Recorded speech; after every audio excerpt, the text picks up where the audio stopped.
now for some fractional precipitation or selective precipitation. Say you have a solution with unknown quantities, and they can use this too, like in water testing and other things as well, to get certain ions to be taken out of solution. Technique that separates ions from solution based on their different solubilities. For example, consider the aqueous solution that contains barium and strontium ions. They're both heavy metals. You wouldn't want those like in a water sample if you're going to drink it or something. So, to pull it out of solution, it'd be good to be able to do that. Or if you wanted to figure out how much of each one was in there, you could start by manipulating it so you're pulling out one ion at a time. So, because the barium carbonate and the strontium carbonate KSP values, and both of these are one-to-ones, since they're both one-to-ones, we can directly look at their KSP values and assess the situation. They're going to add some potassium carbonate slowly, like dropwise to it. And in doing so, if you look at the KSP values, which one's going to come out first? Which one's going to precipitate first? Which one has the lower KSP value? Strontium, right? 10 to the minus 10. The other one is 10 to the minus 9. So which one will precipitate first? The strontium carbonate will. So it'll pull the strontium ions out first. This one you can look at an eyeball and say that because the ratios are the same. You can just directly compare their KSP values. However, you might get situations where they do not directly have the same ratios, so you would have to do some calculations with it. So we're going to look at doing those calculations. For this example here, we have calcium ions and silver ions in solution. And to precipitate them out, they're going to use sodium sulfate, dropwise sodium sulfate. First question is what is the concentration when you add the sulfate for each one to precipitate? What concentration of sulfate will produce them or will start them in the precipitation process? Second question, of course, is determining out of those two which one's going to precipitate first. And lastly, what is the molarity of the cation remaining when the first precipitate when the second one starts to form? So this part's a little bit more challenging. This is the harder part. So first thing you should do is just basically plug them in and do the KSP expression. Figure out their concentration of sulfate ion. Now we're starting with certain amounts. We're starting with 0.01 calcium and 0.075 of the silver to start with. So you want to, look at your reaction, write it out, set up your KSP. Now you're going to plug in what you initially have. And now we can figure out how much sulfate gets added to start this one precipitating. How much sulfate added will make it precipitate? You just do the calculation. 0.0024 of the sulfate will get the precipitation started. And the reason why we can't just directly look at the KSPs is because the silver sulfate compound is going to be a 2-to-1 ratio, and the calcium sulfate's a 1-to-1, so we have to do the calculations and compare them. So then we would write out, and look at the silver because that's the next one. What is the amount of sulfate that needs to be added to make this one precipitate? Remember, the KSP is slightly different because you're going to square the silver.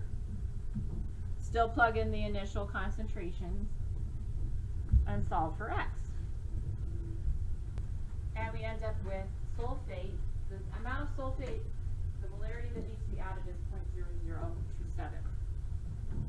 Now we look and evaluate those sulfate amounts. Which one is less?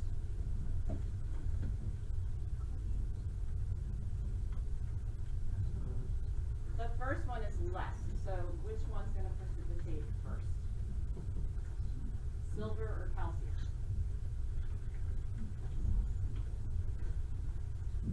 Which one takes less sulfate to start precipitating?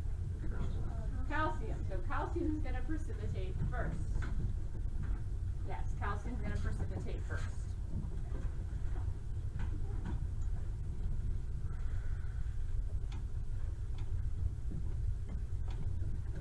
Calcium precipitates first because the amount of sulfate that you're adding there is less than the other amount of sulfate that's being added to silver. Silver is going to precipitate as well, 0.0027 molar of sulfate added. Then the silver sulfate starts to precipitate out of solution. Make sense so far? To the last part. The fun one. How much calcium is going to be left in there when the silver sulfate starts to precipitate? This is the fun, good question to be asking. Alright, what is the molarity of the cation ion? Well, we know that calcium precipitates first. We've already decided that piece. We know that it's 0.0027 molar when the silver sulfate starts to precipitate, right? So we can use this value of our sulfate, and we can use the KSP here to figure out how much calcium is left at this point. So simply all you have to do is plug in your KSP, stick in the KSP for calcium sulfate and the amount of the sulfate when the silver starts to precipitate, and we will know how much calcium is still floating around at this point, which happens to be 0.0089. Do the calculation. There's still quite a significant amount of the calcium still left at this point when the silver is going to start to precipitate. So there is some examples in the problem set with selective or fractional precipitation. So you want to check that out. You can look at the blue sections too. My email also specifies where the KSP values are. Complex ions, we're going to be looking at them in the lab, and although you don't really have to define them and create them and manipulate them, a lot of times though for AP, they're like, no, you don't really have to teach it, but we might throw in reactions that have complex ions in them. The kids have to know how to use them. And basically do the mole ratios and all that stuff. So you have to kind of have a good idea of what a complex ion is. And this table is in your textbook, but I also put it in your notes so you can refer to it. You will have to do, I think there's only one problem in the problem set where you refer to this.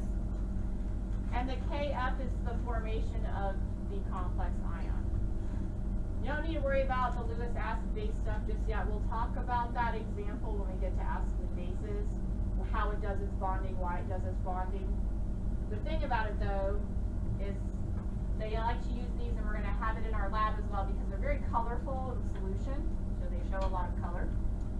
And they can be easily, used for stoichiometry and other types of reactions. The formation of these complex ions increase the solubility of the salts though. So, like for instance, a very soluble silver complex ion is going to remove silver out of the solution, and it's going to shift the equilibrium to the right. So it's going to create more ions, therefore increasing the solubility of that insoluble salt. So I put this picture in there for you as well, just to show you how as you add in the ammonia, it's going to pull out the silver, create the silver complex ion, and then the other stuff will start to dissolve.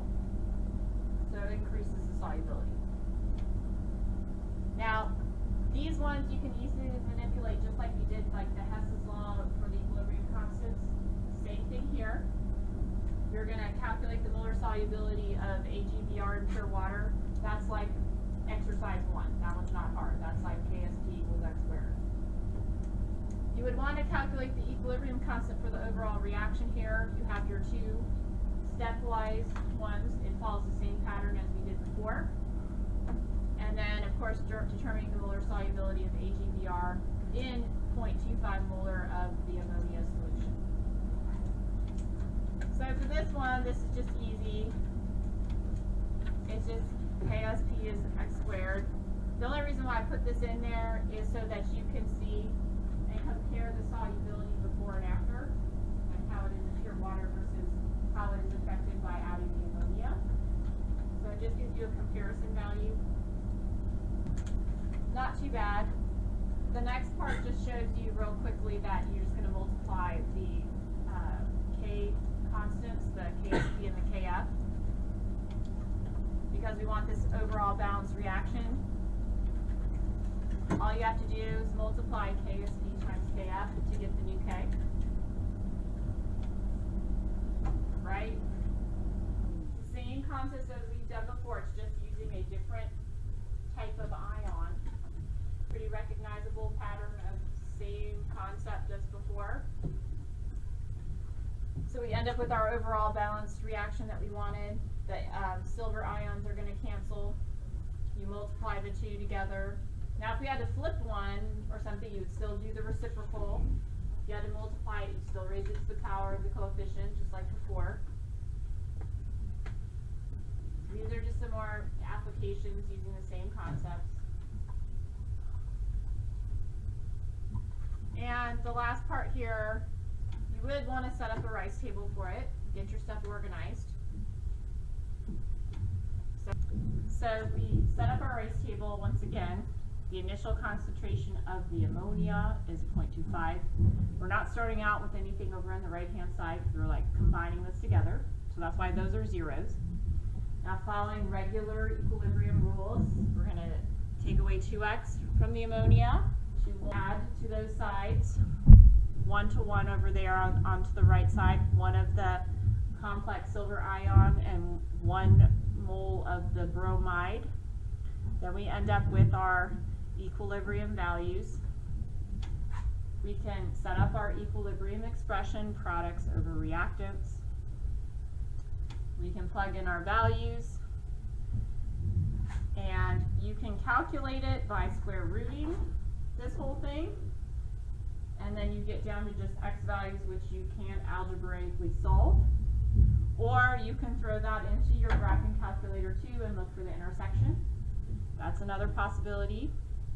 When you do that, they're slightly different values, but pretty much, you know, virtually almost the same number. 7.3 times 10 to the minus 4 m is the calculated one. When you do it algebraically, after you square root both sides. Sorry, didn't do that. Or if you do it on the graphing calculator, you're going to get 7.2 times 10 to the minus 4. You know, it ends up being like 7.24 for one and 7.25 or 25 or 26 for the other one. That's why they're just slightly different numbers. And ultimately then, what is this telling you? This is a higher concentration of the bromide, which, since this is a higher concentration of bromide's 1 to 1 with the molar solubility, we could use that number and compare it to the molar solubility of silver bromide, the 7.1 times 10 to the minus 7 reference number.